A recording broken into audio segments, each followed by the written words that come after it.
సంగారెడ్డి జిల్లా పాసమైలారంలోని సిగాచి కంపెనీలో జరిగిన ఘటనతో కార్మికుల కుటుంబాల్లో ఆందోళనలు వ్యక్తమవుతున్నాయి.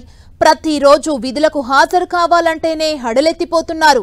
సిగాచి కంపెనీ సహా అన్ని కంపెనీల్లోనూ భద్రతా లోపాలున్నట్లు తెలుస్తోంది. సిగాచి కంపెనీ దగ్గర ఉన్న మా ప్రతినిధి పివి రావు మరింత సమాచారం అందిస్తారు. సంగారెడ్డి జిల్లా పాసమైలారంలోని సిగాచి కంపెనీలో జరిగిన దుర్ఘటన తర్వాత ఇక్కడ ఉన్నటువంటి వేలాది పరిశ్రమల్లో ఉన్నటువంటి లక్షలాది మంది కార్మికుల్లో ఆందోళన వ్యక్తమవుతా ఉంది. పని ప్రదేశాల్లో కనీస భద్రత లేని పరిస్థితుల్లో మేము పనిచేయాల్సి వస్తుందన్నటువంటి భయాందోళన అయితే వాళ్ళు కలుగుతున్నాయి. ఇక్కడ ఉన్నటువంటి అన్ని పరిశ్రమలు కూడా భద్రతా అధికారులను కనీస అర్హత లేనటువంటి భద్రతా అధికారులను నియమించుకోవడం జరుగుతూ ఉంది. అదేవిధంగా థర్డ్ పార్టీ ఆడిటర్ని కూడా ఆయా కంపెనీలే చేసుకోవాల్సి ఉంటుంది. ఆ కంపెనీలో పని విధానం ఏ విధంగా ఉంది, కార్మికులు ఎలా పనిచేస్తున్నారు, ఉత్పత్తులు ఏంటి అని కూడా ఆడిట్ చేసుకోవాల్సి ఉంటుంది. ఆడిట్ థర్డ్ పార్టీ ఆడిటే ఇప్పుడు అందుబాటులో ఉంది పరిశ్రమల కంటే.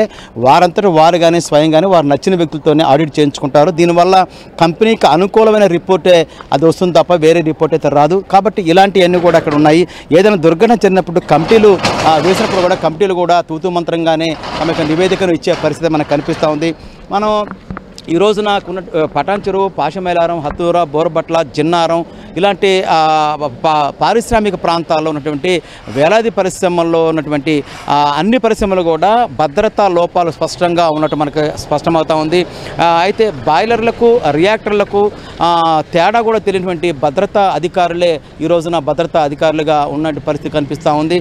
కాబట్టి ప్రతి పరిశ్రమలో భద్రతా మాన్యువల్ అనేది ఉండాలి. దాని కింద స్టాండింగ్ ఆపరేటింగ్ ప్రొసీజర్ అనేది ఉండాలి.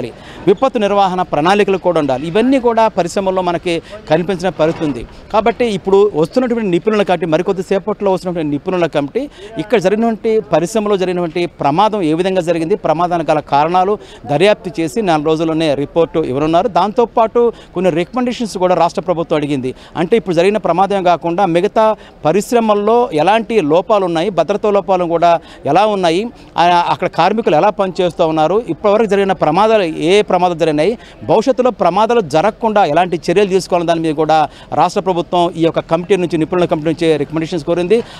ఆ విధంగా ఈ నెల రోజుల పాటు ఇక్కడ దర్యాప్తు చేయడంతో పాటు పరిశీలించేసి ఆ యొక్క రిపోర్ట్ అయితే ఉన్నారు. మొత్తం మీద చూసుకున్నప్పుడు ఈ రోజున 3 రోజుల క్రితం జరిగినటువంటి సిగాచి కంపెనీ ప్రమాదం చూసిన తర్వాత వేలాదిగా లక్షలాది మంది ఉన్నటువంటి కార్మిక కుటుంబాల మాత్రం ఒక ఆందోళన అయితే వ్యక్తమవుతోంది.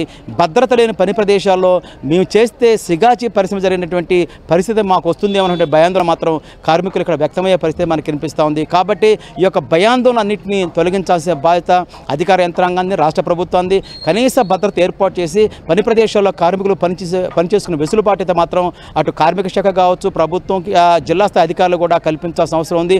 ఎప్పటికప్పుడు ఇన్స్పెక్టర్ ఆఫ్ ఫ్యాక్టరీస్ తనిఖీలు చేసేసి పరిశ్రమల్లో భద్రత లోపాలు ఏమి లేవని తేల్చిన తర్వాతనే పరిశ్రమల్లోకి కార్మికులను పంపించే విధంగా చర్యలు తీసుకోవాల్సిన అవసరం ఎంతైనా ఉంది. కెమెరా పర్సన్ వినోద్తో పివి రావు, 10 టీవీ, సిగాచి పరిశ్రమ దగ్గర నుంచి.